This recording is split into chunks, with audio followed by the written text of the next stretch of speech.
I am Kori Schake, the Deputy Director of the International Institute for Strategic Studies, and I thank all of you for risking bad transport links in order to get here this morning. I understand it's a dog's breakfast out there, but what a joy to have the good and great Scott Sagan here with us this morning. He is a professor at the Leland Stanford Junior University, where he is an expert on ethics, on warfare, on proliferation, on strategic stability. He is also the head of the American Academy of Sciences, right? Arts and Sciences. American Academy of Arts and Sciences, International Security strand. He has been a senior advisor to the chairman of the Joint Chiefs of Staff, also in the Secretary of Defense's office, and to the Livermore Lab, the Sandia Lab. He is gracing us here at Arundel House this morning to talk about some research he has been doing on public opinion and nuclear weapons. Dr. Sagan. Thank you, Dr. Schake. Oh my God, I left out the most important part. He's an alum of the International Institute for Strategic Studies as well. My first summer of graduate school I spent in the basement of the IISS working on the strategic survey for that year. So fabulous. So it's wonderful to be back. This year's has just come out in the last several days. We'll freight you with one before you walk out the door. I value that enormously. In 1945, 85% of the American public said that Harry Truman did the right thing by dropping the 2 bombs on Hiroshima and Nagasaki. And if you ask that question today, in the United States, only 45% of the public agrees with that in a binary way. If you ask it in a more complicated manner, here you note that in 1945, actually 22% of the American public, in a poll done by the Roper Organization, said that they disagreed with the decision because they said we should have dropped many more bombs before Japan had a chance to surrender. Wow. And 53% said supported dropping 2 bombs. And there was small support for a demonstration strike. Today, if you don't ask in a binary, did you do the right thing or the wrong thing, but you ask in this complicated way, a lot of people will go towards the demonstration strike option. Only less than 3% will say that we should have dropped more bombs. And seeing these declines, a number of prominent scholars and economists, political scientists, psychologists have said that this is a demonstration that a nuclear taboo is taking place, that the public has soured on nuclear weapons, that in Steven Pinker's terms, the better angels of our nature are present. Tom Schelling thinks that there's a legacy of not using nuclear weapons, and that has impacted the public with a universal revulsion against the possibility of nuclear use. And Netta Crawford, political scientist at Boston University, has argued that this non-combatant immunity norm has grown to include, even on conventional weapons, a major change in people's attitudes towards the use of nuclear weapons. But it occurred to my co-author, Benjamin Valentino, a professor at Dartmouth, and I, that one can't tell from that data whether A, people change their views about Japan or change their views about nuclear weapons, or B, because those questions are usually asked in the abstract, without any political context, whether they would really view their potential support or opposition to nuclear weapons, what would they really think in a crisis or in a war when people are actually contemplating this for strategic or tactical reasons?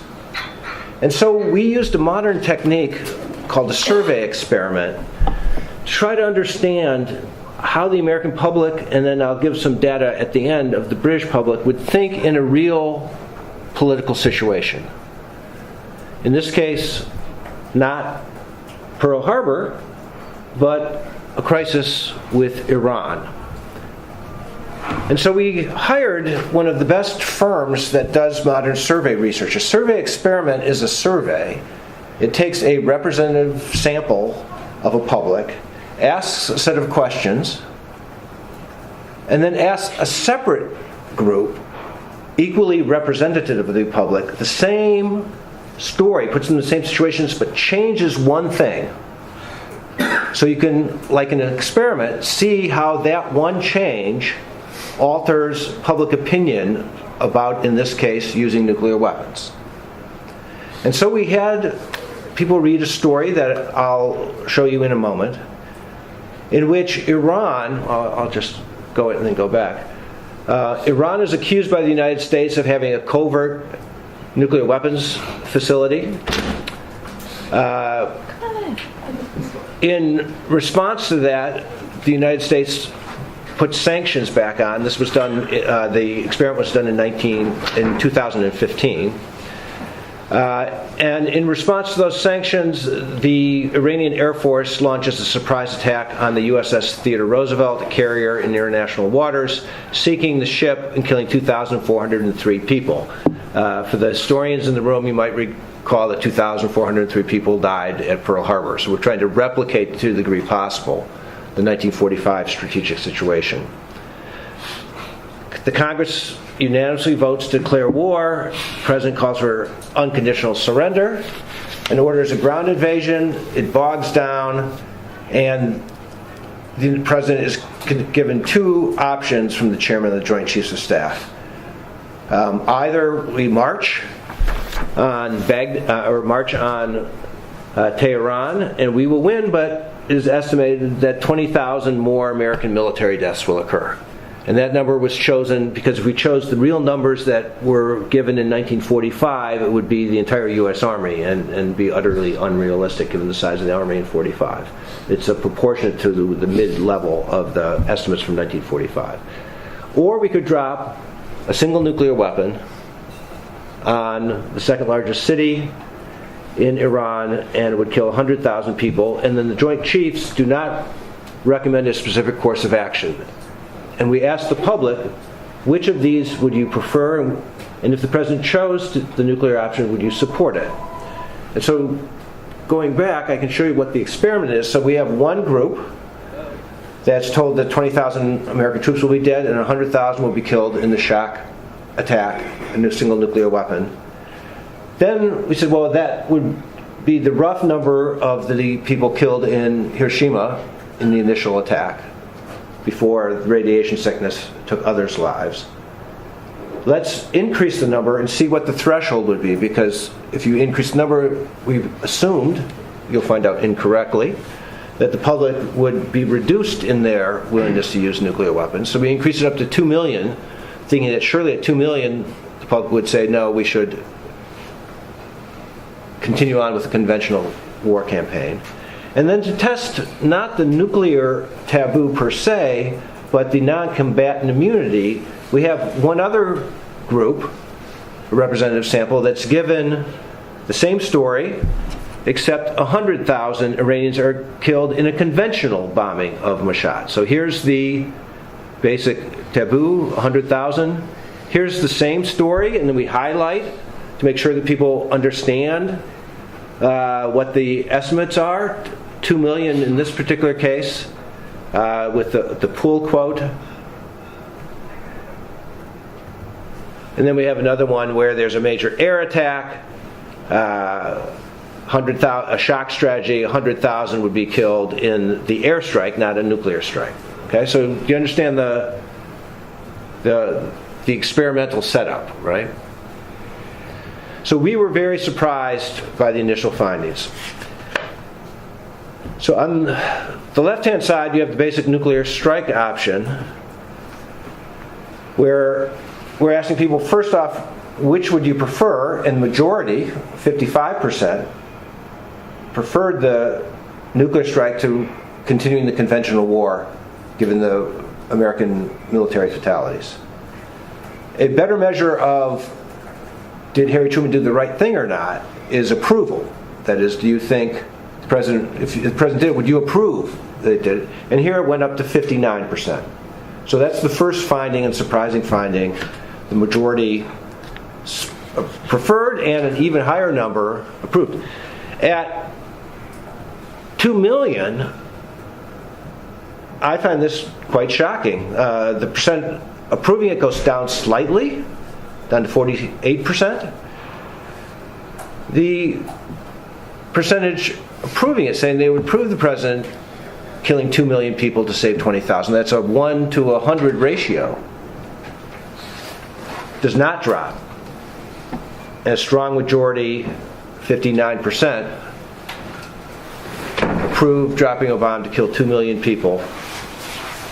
And even more surprising, if you switch and say it's conventional, so you can't compare E and F to C and D, you compare E and F to A and B, you'll see that there's roughly a 10% increase in support. There's some atomic aversion, but an extra 10% of the public was willing to kill 100,000 people with conventional weapons. They didn't want to use a nuclear weapon, but if you gave them a conventional option, they'd prefer killing 100,000 non-combatants to fight a conventional war in which 20,000 American GIs were estimated to be killed. To us, this is strong evidence against the taboo thesis. Republicans, this is across all those conditions, those different scenarios. If you put them together for the sake of trying to understand the overall trends, you'll find that Republicans are more hawkish. That means the percentages, the percent willing to use the military, the strike option. Republicans were more hawkish than Democrats, not surprising. Older people are more hawkish than younger people, not surprising. What's surprising, and education and race did not seem to matter. What's interesting, first off, 2 points. One is that gender does not seem to make a difference, and that is surprising. That is, the fact that it's not statistically significant is politically significant, in that in most polls about the use of force, women are more dovish than men in terms of wanting to get out of the war in Iraq or not supporting going into contemporary conflicts. Here, they are equally, and indeed in the nuclear option that killed 2 million were more hawkish, more willing to use nuclear weapons than men. Very surprising finding. And to me, the other completely surprising finding, because I did not anticipate this, and indeed this was one of the post-survey questions that was basically tacked on at the last minute as we had some extra space and said, oh, here's some interesting things. People often ask about your support for the death penalty. The single factor that most strongly predicts whether you were willing to use nuclear weapons was whether you supported the death penalty for convicted murderers in the United States. Interesting. Let's try to dig deeper on these two more surprising findings.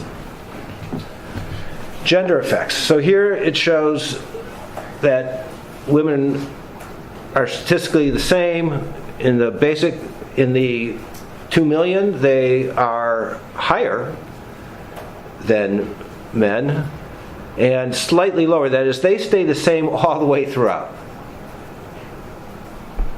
And what we find, what this means, and had we designed the whole survey, we would have asked more gender-specific questions, but we didn't. But what we suspect is that women are more dovish by and large because they value their loved ones even more than men do. They want to protect their children. Their sons and daughters are in the armed services. And if you trade off armed services of my own versus civilians, women are more hawkish than men. There may be other factors at play here as well. Looking historically, we went back and said, does this finding hold historically? And we went back to the 1945 polls and showed, yes, women were as hawkish back in 1945, or almost as hawkish as they were in our polls. What about this death penalty factor? I found this to be very unusual and hard to explain until I started reading some of the the polling information and the explanations. We asked people an open-ended question: why did you vote the way that you did? And tried to analyze these. And what we found was a strong degree of retroactive culpability. We would like, under theories of just war or even the laws of armed conflict, to have some sense of someone being culpable, and then that should influence whether we think that they are liable legitimately to be heard. Are they making munitions for service? Are they giving arms to a terrorist organization, etc.? So we measure just military versus non-combatants, but even among non-combatants we have senses of culpability. What's disturbing is how often we see evidence of blaming others, of dehumanization, and of this phenomenon that people will vote to kill non-combatants and then will retroactively, when we ask them in the survey afterwards about their culpability, will think that they are more culpable. That is, their action determines how culpable they think people are, not their culpability assessment influencing their action. As Tolstoy put it in Haji Murat, Tsar Nicholas had done a lot of evil to the Poles, and in order to explain, or the other translation would be to rationalize, that he had to hate them in proportion to the evil that he had done to them. We also see, as you found in Truman's correspondence after dropping the bomb, some dehumanization taking place. It's hard to look at this, but what this shows is that even though you should have the sense of culpability being the same between these different representative samples, people who were asked and had voted to kill 2 million people spike up in their sense that the Iranian public deserved it. Not because they had different assessments of the Iranian public, but because they had just killed 2 million of them, so therefore, or imaginary, they had voted in favor of that. And I find when I talk about this, rather than just read this myself, to give you a sense of these are not the majority of people. The majority of people, when asked, why did you do this, say, I want to save lives. And some say, I want to save all lives. So I don't want to leave you with the impression that these extremely disturbing self-made comments about why one would do this represents your average. These are the extremes, but they say a lot about individuals. And why don't we begin with you? I'm going to have you actually read this so you can. So remember, these are real people. Some people have said this technique is not good because it shields people because they can write in private. They're doing this on computer. They're not socialized, and I think that's actually good. That reflects how they really think. And you'll be shocked at some of the things people say. So let's start here and just go around the room. So would you start? To read the first comment made by someone who just voted to kill 100,000 Iranians. Hate the thought of being the only nation again to launch a nuclear strike. They started it and we've lost enough lives. Iran lied again about their nuclear facilities, launched an attack on an American warship that killed and hurt 4,000 Americans, and nothing short of complete and total victory over the lying savages would be acceptable to me. More I have signs. to read that as a German, right? Yeah. Keep going. They were dancing in the streets and partying in favour of what happened to the Twin Towers. Mr. Ambassador. Can I ask a different kind of question? I'll read Islam as a religion of fanatics that need to be taught a lesson. Yeah. But I do think your premise about the sinking of the aircraft carrier is right. Let's Speed one. hold the questions Okay, until I don't want to forget this. It seems to be Okay. important to the methodology. Yeah. A strike would wipe out any military opponents who will be hiding among civilians. Kill the cockroaches. The article said that Iran attacked the U.S. ship first. The U.S. is not the aggressor here. Iran is used by radicals that have no regard for innocent life. My first choice would be to decapitate the snake, wipe out the capital. Sorry, I can't read the next bit. Wipe out the capital. Wipe it clean every living thing. genocidal comment. Now again, these are not your average comments, these are the extreme comments, but it gives you a sense of the culpability. They were dancing in the streets. They started it. The retributive qualities of the American public are well known, and you can see a lot of that coming out. The dehumanization coming from individuals. Again, not the average, but you see quite a bit of this.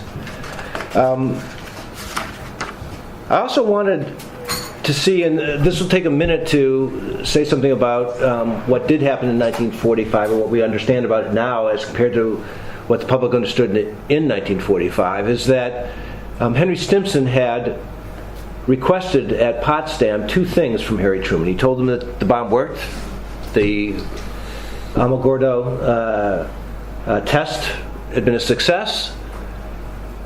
We have a very small number of weapons, but I'd first request to take Kyoto off the target list. It was the number one target because according to the interim committee making that target list, that the people of Kyoto are unusually well educated and intelligent, so they'll know what hit them.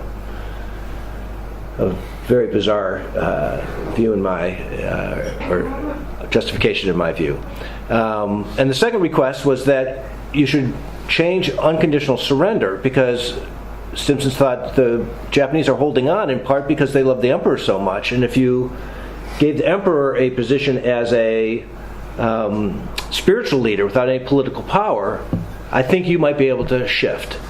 Truman said yes to the first one, Kyoto gets taken off the list, and no to the second, because he says that, or he believes that Hirohito is a war criminal, which I think he was.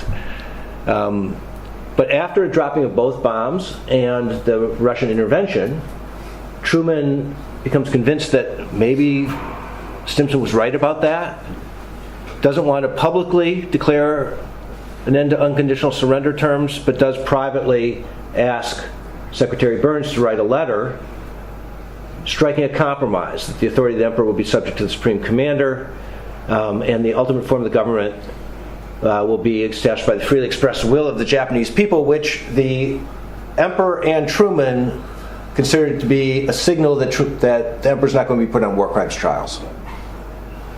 And the emperor switches soon after he receives that information to the peace party and tells his family that the emperor system is going to remain in Japan.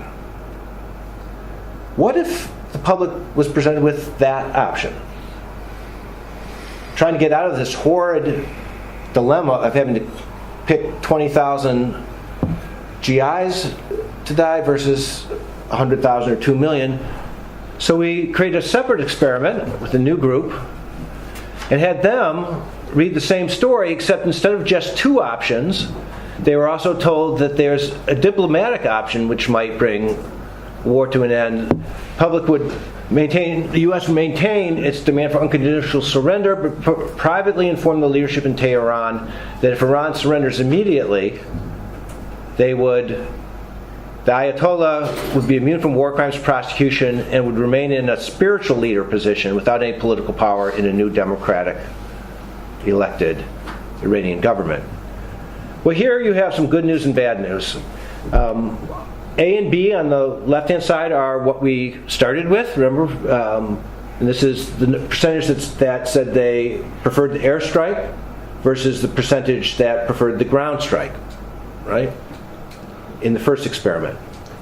If we, on the right-hand side, say now you've got an option where you can have a deal. So the good news is that 41% of the public says, yeah, take that deal. That's heartening. The disheartening point is that 40% wants to bomb, even when presented with the option.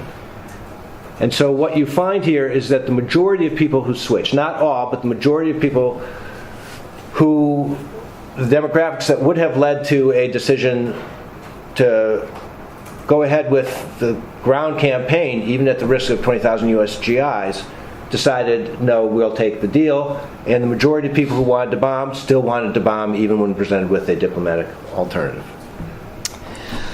Thank you Scott. So one of the things I noticed in the data that we collected when Jim Mattis and I were doing our book on civil military issues in the U.S. is that the public opinion data on the use of force is extremely sensitive to several factors, several framing factors. One is who causes the war. That shifts dramatically. Who starts the war, right? Yeah. Yeah. The second thing is that it is true that the American public is very easy to provoke to uses of force. It tends to depend crucially on two things. First, does the use of force seem appropriate to the provocation? Right. And second, does the government have any idea what it's doing? And so there's a practicality to people's judgment about it. The third thing that it's really sensitive to, and it causes me to ask when you did these surveys, because it's really sensitive to where you are in the conduct of a war, right? So I'm not at all surprised that Americans in 1945, we're done with the Japanese. And I wonder whether what part of what you are picking up is an American public 15 years involved in an inconclusive war where the government is under-resourcing what it is doing. And so the decision by the government to go big may have, or the support for that decision may have as much to do with our contemporary experience of frustrating inconclusive wars. So why don't you respond to those? And then we have 2 objections. We have a whole room full of people interested. Yay, thank you. Very, very good points. We find in this work that who started it makes a huge difference, and that kicks in your retribution views. Also, your views on the justice of the war. Those are obviously politically contested because statesmen fight to get their publics to agree that their side is just. We have a different set of experiments in which we have hypothetical countries.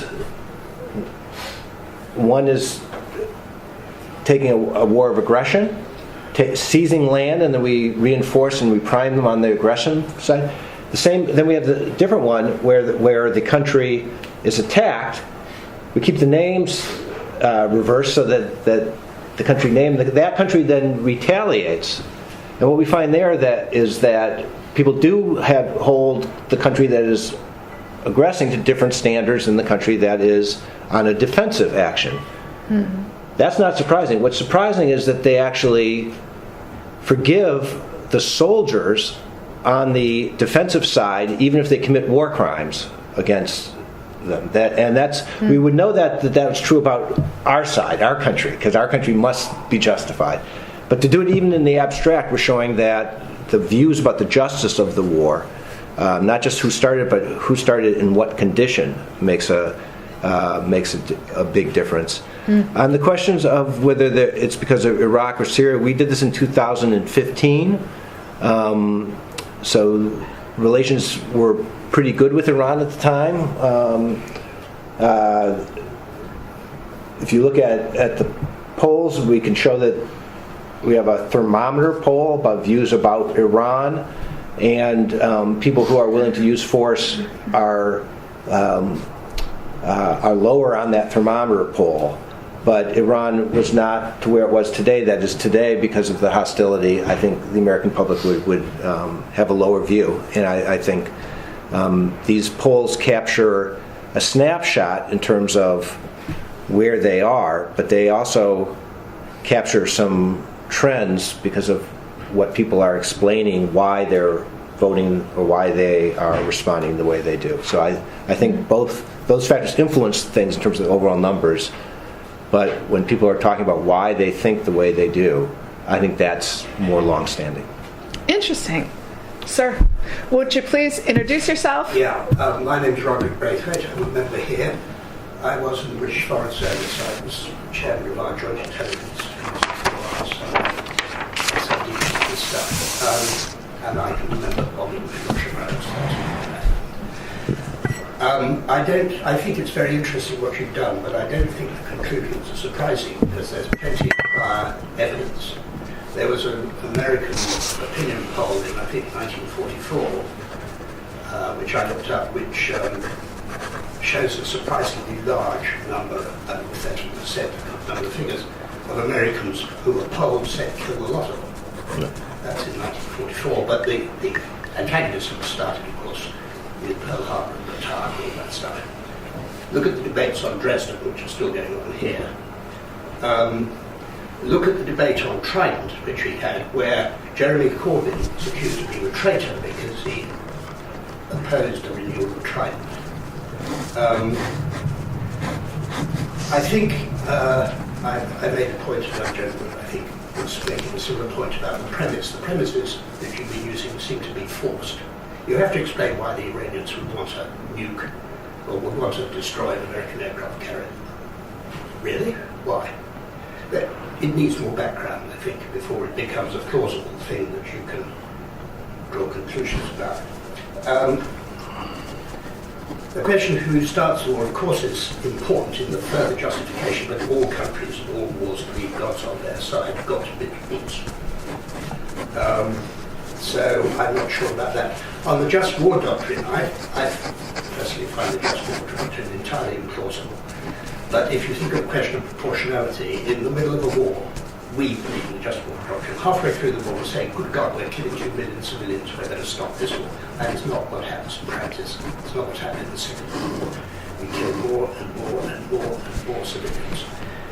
As for nuclear weapons, of course, General LeMay, a great good man, said he disagreed that nuclear weapons were in any way different from any other kind of weapon. He said we baked and, what did he say? We baked and boiled and burnt to death more people in Tokyo on the 9th of March than we ever did in Hiroshima. So, you know, the way the taboos work, I don't believe Pinker's right. I don't believe that we are nicer than we used to be. May I stop you there since we have a whole room full of questions? I can say a lot more. Excellent. Let me take one more before giving Dr. Sagan the chance to respond. I'm Norman Dombey from the University of Sussex. I've been a member here since 2002. I was invited here by Gary Seymour, the nuclear man at the time, because I'd just written an article saying that Saddam Hussein had no nuclear, not weapons, but facilities, because they had all been destroyed by the IAEA. And this was all nonsense put together by the CIA and Iranian refugees. And as far as I know, the nuclear threat from Saddam was much lower in 2002 than it was in 1990. Everything I said was concluded by the Iraq Working Group a year or 2 years later. As far as Iran is concerned, I've also written about Iran. In 2006, I wrote an article, again, both of these in the London Review of Books, saying, let's forget UN resolutions and so on and so forth, let's negotiate with Iran. There's no reason why a perfect peace should be reached. 10 years ago, it was reached. And what President Trump has done is thrown all that aside, and we should realize that the US is the outlier here, not the rest of the world, and certainly not Iran. Okay. And I think, now I come to Scott Sagan, I think you are using psychological warfare on behalf of the Trump administration against the rest of the world when you go into examples as you have chosen for this exercise. Okay, let me let Dr. Sagan respond to both of those before we move on to other questions. Well, let me start with the last. That's the first time I've been accused of waging psychological warfare on behalf of the Trump administration, because I've written most things in the last year, including a piece comparing Donald Trump to Kim Jong-un in terms of the decision-making process. Kim Jong-un. Let's let him answer, please. And so what I'm trying to do is to understand the public, because the public has certain instincts. As an educator, I believe that we can help influence those instincts, but we need to understand them. So I think what this research is doing to me is actually finding out more about how the public thinks, what makes them tick. And it doesn't surprise some people. This is like a Rorschach test in some ways. Some people are shocked by this. There's some who have said this is good because it shows that our deterrent will be even stronger because people know that the public will support the president. Others who say no, this is really horrible because, as I find it shocking, because it means the public won't be a constraint on bad decision making, and I worry about bad decision making today in Washington. I may be trying to find the truth here, and the truth may be worrisome, but I don't think it's fair to say it's waging psychological warfare on behalf of the Trump administration. On the plausibility, it's very hard when you're trying to design something that can be read. In order to know that the public has understood the scenario, we actually ask them what are called manipulation checks.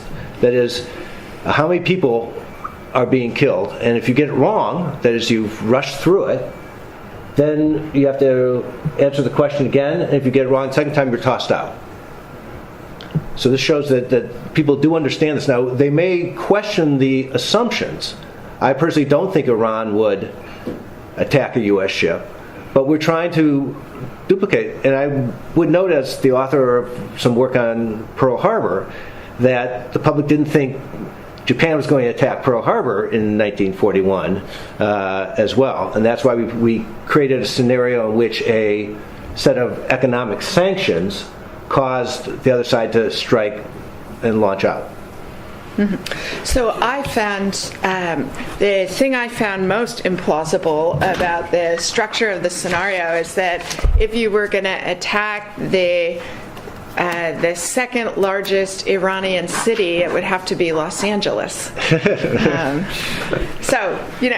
Yes, next question. Sorry, I'll keep this very brief. My name is Nick. I'm a second-year graduate student at the London School of Economics, and my question was particularly about the outliers. And what I noticed is that arbitrary constructions and perceptions about in-groups and out-groups seem to be the most important variable that impacts more radical views.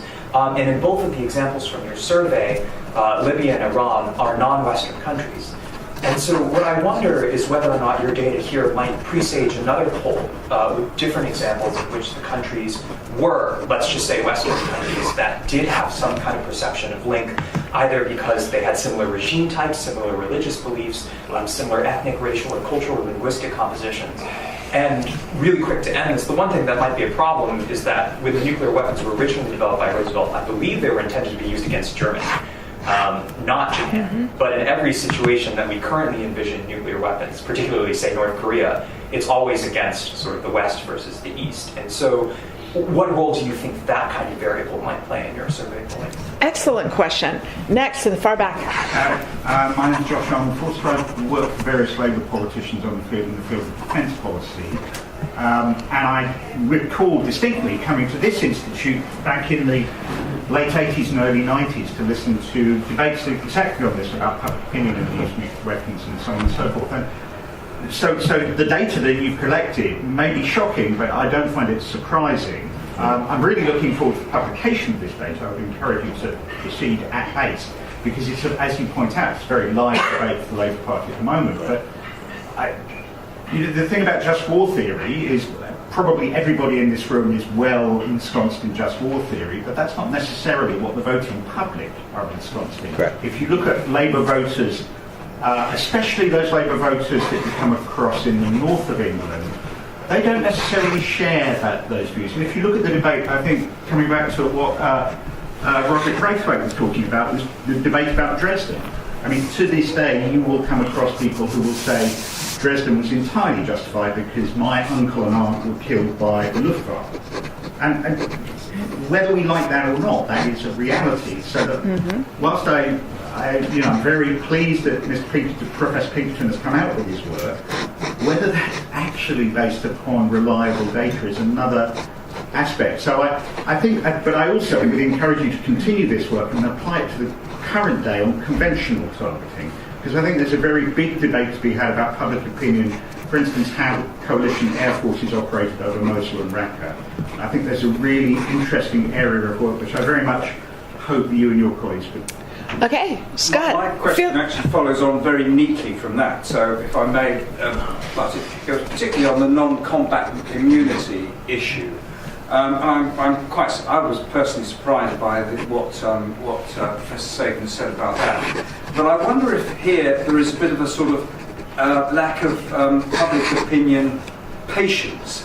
So one of the reasons why they were ready to go with some of the scenarios that you painted was that they were sort of instant solutions.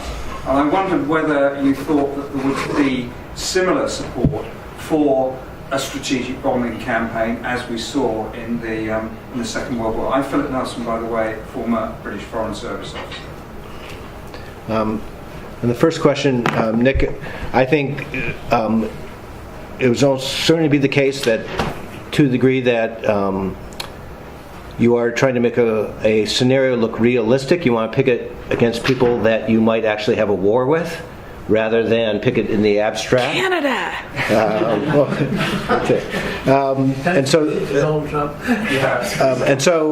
So we chose terrorist group in Libya. We could do this with North Korea. You could do it with a Cold War type scenario or a renewed scenario with Russia, but then you wouldn't be able to differentiate whether people are voting for strategies because of an ethical concern or because of deterrence, right? Right. So I would like to commend to all of you a piece by my former research assistant Reed Pauley in the current issue of International Security. Influenced by this, but instead of using contemporary polling data, he got all the American war games done in the Pentagon declassified from, I think, about 55 to 70, and then analyzes what they do with respect to decisions to use and escalate the use of force in these war games. And what he finds is fascinating, because he finds, A, very little support for the taboo, lots of support for deterrence. We didn't escalate because we were concerned about. Some evidence for what he calls conformity, which is a new idea, which is that even high-level foreign service officers acting in these capacities, or DoD, Ministry of Defense officers, did what they thought their bosses wanted. And that's comforting when you have a Lyndon Johnson who has campaigned on not using nuclear weapons. It's not comforting today. His conformity could go in the opposite direction. On whether the public views this, I think you use polling data and use that rather than use your relatives' views or people that you know. The plural of anecdote is not data. Right. But what you try to do, I think, is also do this in a realistic way. And I would just note here that the laws of armed conflict are not a direct reflection of just war doctrine, but they're strongly influenced by this. And the armed forces of the United States, at least officially, even with respect to nuclear targeting, are required to meet the laws of armed conflict, which include proportionality, distinction, and non-combatant immunity, and necessity. And the chairman of the Joint Chiefs and the director of the Joint Staff have repeatedly said that. Now, I'm on the record of challenging the way that they go about doing this, but nonetheless, I think the military in the UK and the United States really wants to be warriors and follow the laws of armed conflict. And that's one of the big dilemmas of nuclear weapons, and that's why I think the whole question about lower yield weapons is a very interesting one and an important one. We have 3 more questions, 5 more minutes. I'm going to ask you to fire them off quickly. First, hi. second, third. I'm Angus, I'm an undergraduate at LSE. I was wondering, how does the public conceive what nuclear war means? Do they still associate it with sort of the day after the beach, the complete destruction of a nation, or have we developed a far more limited view of what nuclear war means, similar to conventional war? Excellent. And bonus points for brevity, Angus. Tom McCain, member of the Institute and the former defence official. My question is really about deterrence, I suppose, because had your scenarios involved the possibility of some response that would have affected directly the people who were being surveyed, I assume there would have been quite a different outcome. And it would be quite interesting, I think, to test that. My recollection of Tom Schelling's accounts of those war games, the tactical nuclear war games, was he found himself astonished he couldn't get anybody to escalate because everybody was worried about the next round. Last question. Thomas Fröhlich from King's College, just across the street. I find that fascinating, but I'm still trying to ask the question, so what? I think the basic premise is somewhat flawed, because I personally don't believe that in war or war decisions need to be democratically legitimized. Like they should be, on a normative level they should be, but in reality I don't see it. Excellent. Dr. Sagan. Okay, well I'll be brief as well. The public doesn't really understand the horror of nuclear use. And we have been asked by some of the funders who have funded this to try to prompt. You don't talk in these scenarios about innocent women and children. You don't talk about the environmental damage that would happen. You don't talk about the horrific nature of the death. And my answer is, yeah, right, we don't do that because that would prime them. That would encourage them to think of it. And they said, well, why don't you actually try the same kind of experiment and do that to see what resonates, what could shift this, and that could help people think about campaigns and how to think about this. So we have some ongoing work there, and I encourage others to do it. On deterrence, there's no doubt that deterrence is very powerful, both in these war games and in the public. And why we're trying to do this is that you can test in different scenarios what matters. The preliminary work we've done in that area suggests that the public is